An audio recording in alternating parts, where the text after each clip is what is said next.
So when people think of bridges, there are a couple things that come to mind. One could be the ease of transportation, another technological innovation. Symbolically, we may think of opportunity and openness. We think of bridging difference. But if you ask people in my Chicago neighborhood of the East Side what they think of the bridge, this is what might come up. In the East Side, bridges are an inconvenience. If bridges could speak, they would say, turn around because I'm going up, I'm in repair for 6 months, and you're gonna be late for work. The bridges, which surround us on all sides, contribute to this perceived anonymity that East Siders like myself feel at living at the southern and easternmost part of Chicago. I remember my dad taking us on cruises down Lakeshore Drive, and we would bypass all of this beauty. Once we got to the north side, we would pick a house on every block that we wished was ours. While I hold these memories dearly, I remember thinking, why has it always been better to be anywhere but the East Side? Negative comments are commonplace in the East Side and are perpetuated by residents and the media. My neighborhood was once a prosperous hub of steel production. However, when the steel industry collapsed, people like my dad, who had been working in steel mills for 33 years, got laid off with little idea of what was next. Despite this, my dad, when prompted, can tell 50 years worth of stories about how much he loves the East Side. Thinking about Dad's stories, I started to wonder what info lay untouched in the mind of East Siders who simply hadn't been prompted. For my Civic Summer, I decided to do an oral history project and take pictures, and I started off with the James P. Fitzgibbon History Museum, located in the Parks Field House. There I met Rod Sellers, a local historian and retired CPS teacher. He actually taught at the local high school, and his course was on Chicago history, which isn't something that's very common now. We would venture to the crowded room in which all of the historical information laid, and there he'd entertain my silly questions about Chicago history and the East Side.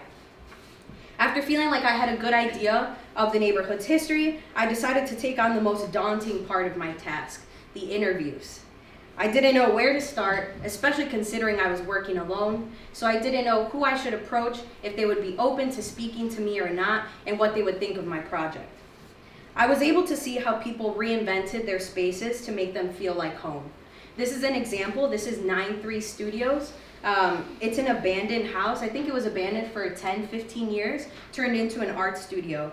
Recently, they had Steel City Jam, which was a celebration of art and community in which they invited local artists to use graffiti art under one of the viaducts.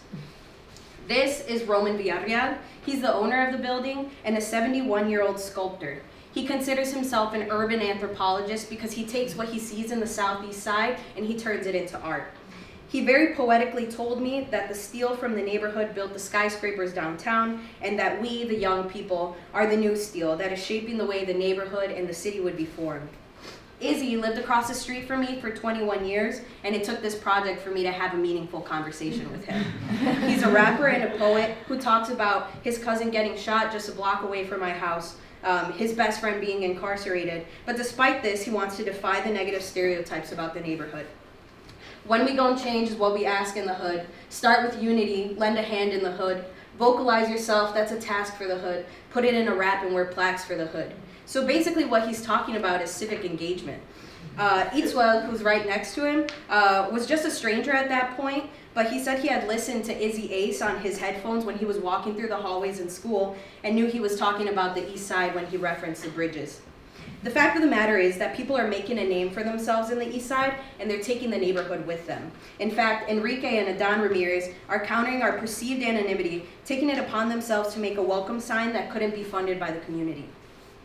My project was not without difficulty. I experienced personal loss, partnerships that fell through, and contemplating what it means to do a project by myself.